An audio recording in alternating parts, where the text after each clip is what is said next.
आज है 2 सितंबर 2024 दिन सोमवार। Welcome back to clean news MP. चलिए देखते हैं मध्य प्रदेश की 25 फटाफट बड़ी खबरों को। इससे पहले आप न्यूज को कहां से देख रहे हैं हमें कमेंट में बताना बिल्कुल ना भूलें। साथ ही हमारे फेसबुक पेज को भी फॉलो करें। फेसबुक पेज का लिंक डिस्क्रिप्शन में दिया गया है। एमपी को फिर मिला सोया प्रदेश का ताज। उत्पादन में महाराष्ट्र और राजस्थान को छोड़ा पीछे। 2 साल से पिछड़ रही मध्य प्रदेश ने इस बार 5.47 मिलियन टन उत्पादन के साथ देश में पहला स्थान बनाया। भारत सरकार के जारी ताजा आंकड़ों के अनुसार Madhya Pradesh 5.47 million ton soybean उत्पादन के साथ पहले नंबर पर आया है। देश के कुल सोयाबीन उत्पादन में मध्य प्रदेश का योगदान 41.92% है। महाराष्ट्र 5.23 मिलियन टन के साथ दूसरे नंबर पर रहा। देश के कुल उत्पादन में महाराष्ट्र का योगदान 40.01%, जबकि राजस्थान 1.17 मिलियन टन उत्पादन के साथ तीसरे नंबर पर है। महाकाल की तरह अचलेश्वर मंदिर पर भी शुरू होगा प्रसाद का काउंटर। उज्जैन में महाकाल मंदिर की तर्ज पर अचलेश्वर मंदिर में प्रसाद का काउंटर शुरू किया जाएगा। इस काउंटर पर शुद्धता की गारंटी के साथ प्रसाद उपलब्ध कराने के साथ अभिषेक का सामान भी रखने पर विचार किया जा रहा है। इस काउंटर के लिए सार्वजनिक प्याऊ व जूता चप्पल स्टैंड से कुछ स्थान निकाला जा सकता है। NH-44 की हालत खराब। सांसद लता ने केंद्रीय मंत्री गडकरी से सुधार और जांच कराने को लेकर की चर्चा। सागर जिले के अंतर्गत आने वाली तीतरपानी से मालथौन तक के राष्ट्रीय राजमार्ग NH-44 की जर्जर स्थिति को लेकर सांसद डॉक्टर लता वानखेड़े ने केंद्रीय सड़क परिवहन और राजमार्ग मंत्री नितिन गडकरी को पत्र भेजा और दूरभाष पर चर्चा की। इस दौरान गडकरी ने निर्माण कार्य में रुकी हुई अनियमितताओं की जांच कराने और मार्ग को जल्द सही कराने की बात कही। डिप्टी सीएम बोले, एमपी में पर्यटन क्रांति लाएगा। IATO पर्यटन को बताया प्रदेश की आर्थिक विकास की कुंजी। मध्य प्रदेश में आयोजित Indian association of tour operators के 39वें अधिवेशन का समापन समारोह होटल ताज में संपन्न हुआ। उप मुख्यमंत्री राजेंद्र शुक्ल ने इस अवसर पर पर्यटन को प्रदेश की आर्थिक प्रगति का महत्वपूर्ण अंग बताते हुए कहा कि IATO की भूमिका प्रदेश में पर्यटन क्रांति लाने में निर्णायक होगी। शुक्ल ने कहा कि प्रधानमंत्री नरेंद्र मोदी के नेतृत्व में वर्ष 2047 तक भारत को आर्थिक महाशक्ति बनाने के लिए 3 प्रमुख क्रांतियों की जरूरत है: हरित क्रांति, औद्योगिक क्रांति और पर्यटन क्रांति। कुपोषण के मामले में एमपी नंबर 1। पोषण आहार में नए तरीके से किए गए घोटाले। मध्य प्रदेश में बच्चों में कुपोषण को लेकर कांग्रेस के वरिष्ठ नेता और पूर्व केंद्रीय मंत्री अरुण यादव ने प्रदेश सरकार पर जमकर हमला बोला है। उन्होंने कहा कि देश में कुपोषण के मामले में मध्य प्रदेश पहले नंबर पर है। सीएम मोहन यादव 4 सितंबर को बीना दौरे पर। प्रदेश के 56वें जिले की दे सकते हैं सौगात। मुख्यमंत्री डॉक्टर मोहन यादव 4 सितंबर को बीना के दौरे पर आएंगे। वे प्रदेश को 56वें जिले की सौगात दे सकते हैं। बीना को जिला बनाने की मांग 1985 से चली आ रही है और अब ये पूरी होने की संभावना जताई जा रही है। हालांकि चर्चा ये भी है कि इसको लेकर प्रस्ताव दौरे के एक दिन पहले मंगलवार को प्रस्ताव कैबिनेट बैठक में भी आ सकता है। मुख्यमंत्री के दौरे से पहले बीना और आसपास के क्षेत्रों में माहौल गरमाया हुआ है। 8 महीने में पटवारी नहीं बना पाए कार्यकारिणी। उपचुनाव तक करना पड़ सकता है इंतजार। मध्य प्रदेश कांग्रेस कमेटी के नए प्रदेश अध्यक्ष जीतू पटवारी को पद संभाले करीब 8 महीने से ज्यादा का समय बीत गया, लेकिन पटवारी अभी तक अपनी टीम का गठन नहीं कर पाए। प्रदेश कार्यकारिणी की घोषणा को लेकर लगातार कयास लगाए जा रहे हैं। भोपाल से दिल्ली तक मंथन चल रहा है। अस्थमा का इंजेक्शन निकला घटिया। फेल हुई लॉट को प्रदेश भर में किया बैन। जीवन रक्षक दवाओं के मामले में एक इंजेक्शन पर बैन लगा दिया गया है। इस इंजेक्शन का नाम एमिनोफिलाइन है, जो अस्थमा के इलाज में काम आता है। इसके कुछ लॉट अमानक पाए गए हैं, इस कारण उनके उपयोग पर बैन लगा दिया गया है। इंदौर सहित ये दवा प्रदेश भर में प्रतिबंधित की गई है। इस इंजेक्शन का उपयोग अस्थमा के इलाज के लिए होता है। इसको लगाने से फेफड़ों को राहत मिलती है। इस इंजेक्शन के सैंपल भोपाल लैब टेस्ट कराई गई थी। सिहोरा को जिला बनाने के लिए आंदोलन की तैयारी, तय होगी रणनीति। 1 अक्टूबर 2003 को सिहोरा में कलेक्टर एसपी की पदस्थापना प्रस्तावित की गई थी, लेकिन राजनीतिक अड़ंगे के कारण ऐसा नहीं हो सका। हाल ही में प्रदेश में कई छोटे जिले बनने के बाद से सिहोरा को भी जिला बनाए जाने की मांग लगातार जोर पकड़ रही है। जनभावनाओं को प्रकाशित किए जाने से लोगों में नया जोश आ गया है और ये मुहिम अब जन आंदोलन बनने लगी है। पितृपक्ष में गया के लिए चलेगी स्पेशल ट्रेन। शुरू हो गया रिजर्वेशन। पश्चिमी मध्य रेल पितृपक्ष में गया के लिए एक विशेष रेलगाड़ी चलाएगा। ये गाड़ियां भोपाल और जबलपुर से गया के मध्य संचालित होंगी। रानी कमलापति से विशेष गाड़ी का 16, 21, 26 सितंबर व 1 अक्टूबर को संचालन होगा। ये दोपहर 1:20 पर चलकर अगले दिन सुबह 8:20 पर गया पहुंचेंगी। वापसी में गाड़ी 01-668 गया से दोपहर 3 बजे प्रस्थान कर अगले दिन सुबह 11:20 पर भोपाल पहुंचेगी। भोपाल में बड़ा तालाब पर 6 किलोमीटर की 300 पिलर पर 6 लेन रोड का प्रस्ताव। भोपाल शहर में यातायात के बढ़ते दबाव को कम करने के लिए वीआईपी रोड के समानांतर नया मार्ग भारत सरकार की मंजूरी पर बनेगा। लोक निर्माण विभाग ने मार्ग का बड़ा हिस्सा बड़े तालाब के ऊपर से पुल बनाकर निकलना प्रस्तावित किया।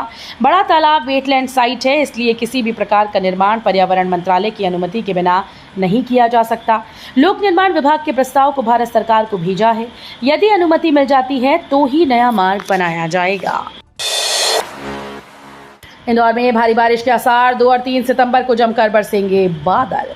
इंदौर शहर में अगले सप्ताह भर बारिश की बूंदों का शोर कायम रहेगा। अभी तक दिन में कभी कभार स्थानीय स्तर पर बादल बनने के कारण तेज बौछारें देखने को मिल रही हैं। अगले सप्ताह भर शहर में बारिश की निरंतरता रहेगी और 2 दिन भारी बारिश होने की संभावना है। ऐसे में इंदौर शहर अगले सप्ताह बारिश से तरबतर रहेगा। 2 दिन तो दिन भर लगभग बारिश का लगातार दौर जारी रहने की संभावना जताई गई। भोपाल स्थित मौसम केंद्र के विज्ञानियों के मुताबिक अभी तक दक्षिण उड़ीसा व उत्तर तटीय आंध्र प्रदेश में जो कम दबाव का क्षेत्र बना हुआ था वो अब दाब में तब्दील हो गया है। बाघों और वन्य प्राणी हमलों पर महाराष्ट्र में मुआवजा राशि 25 लाख, मध्य प्रदेश में सिर्फ 8 लाख। वन्य प्राणी के हमलों में होने वाली जनहानि पर मध्य प्रदेश सरकार अब महाराष्ट्र की तरह मुआवजा देने की तैयारी कर रही है। इसको लेकर कवायद शुरू हो गई, लेकिन 9 माह पहले ही ये मुआवजा राशि 4 लाख रुपए से बढ़ाकर 8 लाख रुपए की गई। इसलिए वन विभाग राशि बढ़ाने में परेशानी हो रही है। दरअसल मध्य प्रदेश में वन्य प्राणियों के हमलों में होने वाली जनहानि में मुआवजा राशि महाराष्ट्र के मुकाबले कई गुना कम है। इंदौर की पलक शर्मा ने रचा इतिहास, सिंगापुर डाइवर्स चैंपियनशिप में जीते 3 स्वर्ण समेत 5 पदक। इंदौर के अंतर्राष्ट्रीय गोताखोर पलक ने एक बार फिर से अपनी जीत के इतिहास रच दिया है। सिंगापुर में 30 अगस्त से 1 सितंबर तक आयोजित अंतर्राष्ट्रीय सिंगापुर नेशनल एक्वेटिक चैंपियनशिप में भारत का प्रतिनिधित्व करते हुए पलक ने 6 इवेंट खेल में शानदार प्रदर्शन करते हुए 3 स्वर्ण, 1 रजत और 1 कांस्य पदक हासिल किया। बोगियों को छोड़कर निकल गई मालगाड़ी, गार्ड ने दी जानकारी, तब लौटी ट्रेन।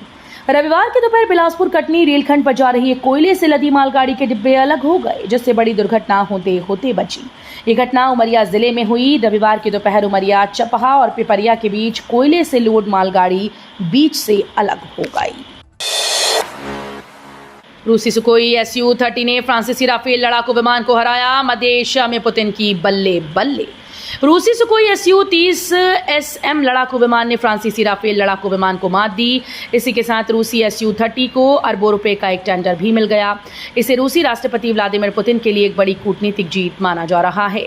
रूस के सुकोई Su-30 लड़ाकू विमान ने आखिरकार फ्रांस के राफेल लड़ाकू विमान को मात दे डाली। राफेल की यह हार किसी युद्ध के मैदान में नहीं, बल्कि उसने भू राजनीति कूटनीति में मात खाई है।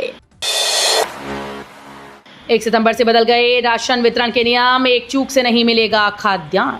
मध्य प्रदेश में अब राशन सामग्री कैरी फॉरवर्ड नहीं होगी। जिस माह की राशन सामग्री है वो उसी माह में मिलेगी। भारत सरकार के द्वारा प्रधानमंत्री गरीब कल्याण अन्न योजना में वितरित की जाने वाली खाद्यान्न सामग्री के संबंध में जारी नए निर्देशों के अनुसार अब पात्र परिवारों को राशन सामग्री का वितरण प्रत्येक माह की 1 से 31 तारीख तक करने की समय सीमा निर्धारित की गई है। खाद्य नागरिक और उपभोक्ता संरक्षण मंत्री गोविंद सिंह राजपूत ने बताया कि अब जिस माह की राशन सामग्री है उसी माह में मिलेगी। इंदौर में सीएम मोहन यादव ने कहा, अहिल्याबाई ने सनातन धर्म की पताका थामे रखा। मुख्यमंत्री डॉक्टर मोहन यादव ने कहा कि लोक माता देवी अहिल्याबाई होलकर एक विचारधारा हैं। वो एक ऐसी धर्मनिष्ठ शासिका थीं जिन्होंने अपने राज्य की सीमाओं को लांघकर समूचे भारत में जन कल्याणकारी सेवा कार्यों से अपनी अलग पहचान बनाई। उनके सामने चुनौतियों के पहाड़ थे, लेकिन उन्होंने सफलतापूर्वक सत्ता चलाई। मुगलों ने मंदिर तोड़े, लेकिन देवी अहिल्याबाई ने सनातन धर्म की पताका को थामे रखा। अब नहीं आएंगे फर्जी कॉल और मैसेज, TRAI की सख्त guidelines. Telecom regulatory authority of India ने फ्रॉड कॉल और एसएमएस स्कैम से जुड़ी साइबर क्रिमिनल एक्टिविटी को रोकने के लिए दूरसंचार नियमों में बदलाव लागू किया है। ट्राई ने टेलीकॉम कंपनीज को 30 सितंबर तक टेलीमार्केटिंग कॉल और बिजनेस मैसेजिंग, विशेष रूप से 140 मोबाइल नंबर सीरीज से शुरू होने वाली कॉल को ब्लॉकचेन आधारित डिस्ट्रीब्यूटेड लेजर टेक्नोलॉजी प्लेटफॉर्म पर शिफ्ट करने का निर्देश दिया। रेलवे में टेक्नीशियन पद पर निकली 14,000 से ज्यादा वैकेंसी। रेलवे बोर्ड ने टेक्नीशियन भर्ती 2024 के लिए 14,298 रिक्त पदों पर वैकेंसी निकाली। इससे पहले आरआरबी ने कुल 9,144 पदों पर भर्ती निकाली थी। बाद में 5,254 पद और बढ़ा दिए गए। आवेदन ऑफिशियल वेबसाइट rrbapply.gov.in पर जाकर करना है। रजिस्ट्रेशन लिंक एक हफ्ते में वेबसाइट पर उपलब्ध हो सकता है। इस पोस्ट के लिए आवेदक को 500 रुपये फीस देनी होगी। कंगना रनौत की फिल्म इमरजेंसी की रिलीज डेट टली। कंगना रनौत की फिल्म इमरजेंसी रिलीज से पहले ही विवादों में घिर गई और मामला हाईकोर्ट तक पहुंच गया। वहीं अब ये फिल्म भारी विवाद के बीच तय तारीख पर रिलीज के लिए टल चुकी है। फिल्म समीक्षक तरुण आदर्श ने एक्स पर पोस्ट कर इसकी जानकारी दी। बता दें कि फिल्म 6 सितंबर को रिलीज होने वाली थी। नफरती तत्व फैला रहे हिंसा, बीजेपी सरकार में खुली छूट। कांग्रेस नेता राहुल गांधी ने मॉब लिंचिंग की बढ़ती घटनाओं को लेकर बीजेपी सरकार पर हमला बोला। उन्होंने हरियाणा और महाराष्ट्र की घटनाओं का जिक्र करते हुए कहा कि नफरत को राजनीतिक हथियार बनाकर सत्ता की सीढ़ी चढ़ने वाले देश भर में लगातार भय का राज स्थापित कर रहे हैं। बीजेपी सरकार में उपद्रवियों को खुली छूट मिली है, इसलिए उनके भीतर ऐसा कर पाने का साहस पैदा हो गया है। राष्ट्रपति मुर्मू ने सीजीआई चंद्रचूड़ को सौंपा एससी का नया ध्वज और प्रतीक चिन्ह। राष्ट्रपति द्रौपदी मुर्मू ने रविवार को भारत मंडपम में आयोजित 2 दिवसीय जिला न्यायपालिका राष्ट्रीय सम्मेलन के समापन समारोह में सुप्रीम कोर्ट का नया ध्वज और प्रतीक चिन्ह जारी किया। जिला अदालतों पर सुप्रीम कोर्ट की तरफ से आयोजित राष्ट्रीय कॉन्फ्रेंस के समापन सत्र में पहुंची राष्ट्रपति ने सुप्रीम कोर्ट की स्थापना के 75 वर्ष पूरे होने पर शुभकामनाएं दी। राष्ट्रपति ने लोगों को न्याय देने में सुप्रीम कोर्ट की भूमिका की सराहना भी की। प्रोजेक्ट चीता पर बनेगी वेब सीरीज, 170 देशों में अलग अलग भाषाओं में होगी रिलीज। प्रोजेक्ट चीता पर 4 भाग में वेब सीरीज बनाई जाएगी। केंद्र सरकार ने इसकी मंजूरी दे दी। इसकी शूटिंग पीएम मोदी के जन्मदिन और प्रोजेक्ट चीता की दूसरी वर्षगांठ पर शुरू हो सकती है। इस सीरीज का उद्देश्य चीतों को भारत लाने में आई कठिनाइयों और भविष्य की अपेक्षाओं को उजागर करना है। बता दें कि अब तक अफ्रीका से 20 चीतों को लाया गया। इनमें से 3 चीतों की मौत हो गई है। एमपी के सागौन का दुनिया में बजेगा डंका, अंतर्राष्ट्रीय स्तर पर पहचान दिलाने की जुगत में सीएम मोहन यादव। मध्य प्रदेश का सागौन अब पूरी दुनिया में डंका बजाने जा रहा है। प्रदेश का पहला सागौन दिल्ली जाएगा, जहां से वो पूरी दुनिया की नजरों में आएगा। मुख्यमंत्री डॉक्टर मोहन यादव सागौन को राष्ट्रीय अंतर्राष्ट्रीय स्तर पर पहचान दिलाने की जुगत में लगे हैं। इसके लिए अब मध्य प्रदेश के सागौन का दिल्ली के डिपो में उपलब्धता बढ़ाई जाएगी। ऐसे में सरकार ने वन विभाग से कहा कि मध्य प्रदेश के उच्च गुणवत्ता वाले सागौन को देश की राजधानी नई दिल्ली के डिपो में ज्यादा से ज्यादा रखा जाए। तो ये थी आज की 25 फटाफट बड़ी खबरें। अगर आपको न्यूज पसंद आई हो तो वीडियो को लाइक और शेयर जरूर करें। धन्यवाद।